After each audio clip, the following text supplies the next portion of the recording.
Je vous adresse mes salutations dans le nom précieux de notre Seigneur Jésus-Christ. Message du jour, racheter le temps, 3. Les jours sont mauvais, mais ta mission est prophétique. Lorsque Paul déclare, les jours sont mauvais, Éphésiens 5, 16, il ne cherche ni à effrayer ni à résigner les croyants. Il ne dit pas, les jours sont mauvais, supportez-les. Il dit, rachetez-les. Un impératif, non une plainte. Un mandat, non une capitulation. Cet appel révèle un principe majeur du royaume. Le peuple de Dieu n'est jamais destiné à subir les temps, mais à les gouverner.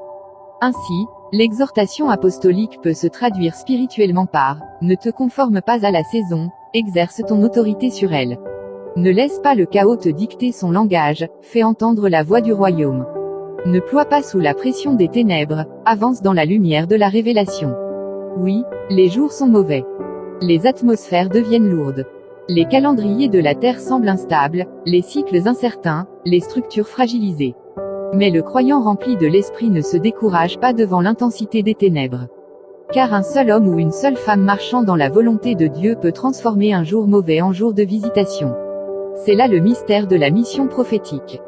L'homme spirituel ne se contente pas de constater l'état du monde, il discerne l'agenda de Dieu derrière les turbulences.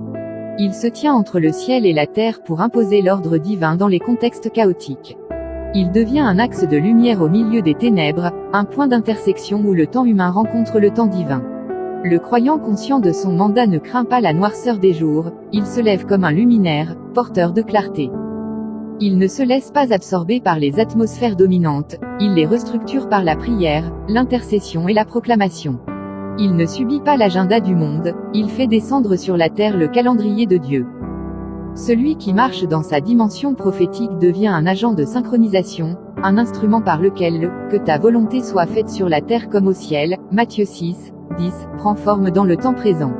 En réalité, tu n'es pas appelé à t'adapter à la noirceur. Tu es appelé à la dissiper.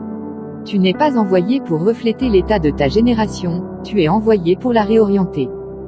Tu n'es pas un observateur des temps, tu es un racheteur des temps. Que cette journée soit marquée par la paix, la force, et la main puissante de notre Seigneur Jésus-Christ. Prophète Mamadou Sekongo.